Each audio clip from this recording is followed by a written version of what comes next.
Hey there, everybody. My name is Matt from the Literary Gamers, and I'm also known as the Dice Checker on Instagram.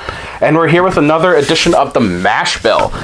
And there also might be a little gray ball of floof coming up on the table now and then, but that's okay. Everyone loves a little gray ball of floof. So today we're going to look at a gin again. I know this is the second time I've done a gin, but this one has a very interesting taste to it, and that's a Rabbit Hole gin. Matt, that looks yellow, and it's a certain shade of yellow that looks gross. Don't let it fool you. So Rabbit Hole, they call it their London Dry Gin, but it is fully a gin that has been finished in a Kentucky rye barrel. So not only are you getting all the classic flavors of a gin, but you're also getting all the kind of remainders of that Kentucky rye. Rabbit Hole works out of Louisville, Kentucky. I think they're still fairly new. I don't have a date on this one. They were established in 2012, and I would say that's still a fairly new company. They had a really great operating system down there. They had a lot of really experimental type of spirits. They had a bourbon that was finished in a sherry barrel. And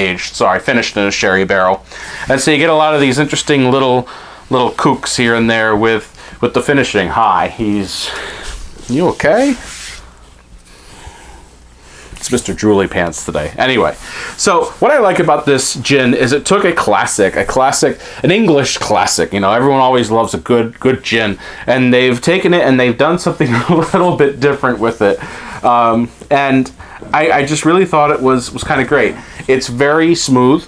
It doesn't have too much of a burn. Sometimes I feel with gins, if the juniper is too heavy, then you get a bit of a burn going on. And my goodness, he's really cuddly today.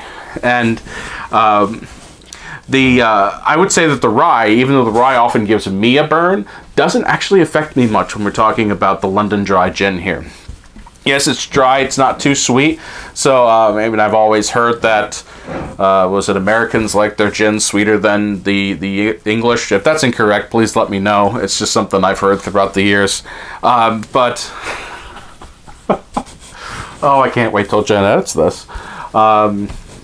They've taken something, like I said, that is quintessentially English and done an American spin on it. And that's why I'm going to pair it with a certain game that is its own kind of hybrid in itself. And that is... Well, you're going to be in the way. You're going to be in the way to pick up the game? All right. That is... Abomination, the Heir of Frankenstein. Frankenstein is a British novel, and what you're doing in it, I think it takes place 2 weeks after the book is done. 2 weeks, 2 years? I don't know, it's been a while. And you are actually making a companion for the creature as it's still roaming around. Now, the game takes place in Paris, but I thought it was neat to have this kind of hybrid of something English and a hybrid of something English as well, since the book came from England. There is a little bit of what I would consider a hybrid between Euro and American-style games, because this is, without a doubt, the most thematic Euro game I've ever played, period. The storytelling is done really well here. Jen had a chance to talk to the designer back at Gen Con in 2019, and he said that was the big thing he wanted to make sure he did, was pay very, very close attention to the game's theme, to the book's theme. And even the writing that's employed, I think, is very much in the same style as Mary Shelley. And I just thought it was really a neat game.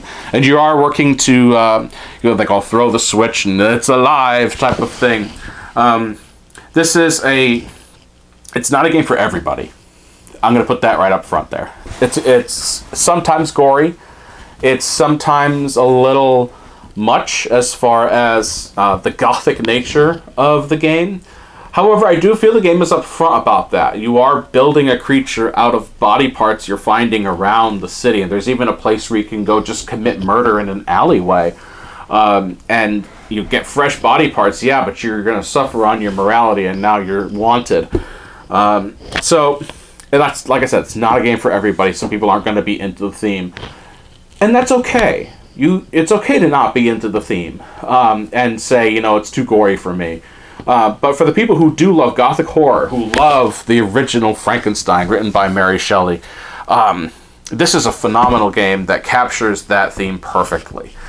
Just like, even though gin is quintessentially English, it's still a spirit that's shared around the world. There's plenty of gins being made in the United States, and I think overseas as well, not just in England. But anyway, that is the pairing I wanted to put together today. We have Rabbit Hole's London Dry Gin and Abomination, the Heir of Frankenstein. Have you played this game? Have you had this gin? Let me know your thoughts in the comments below, and we'll see you next time, everybody. Bye.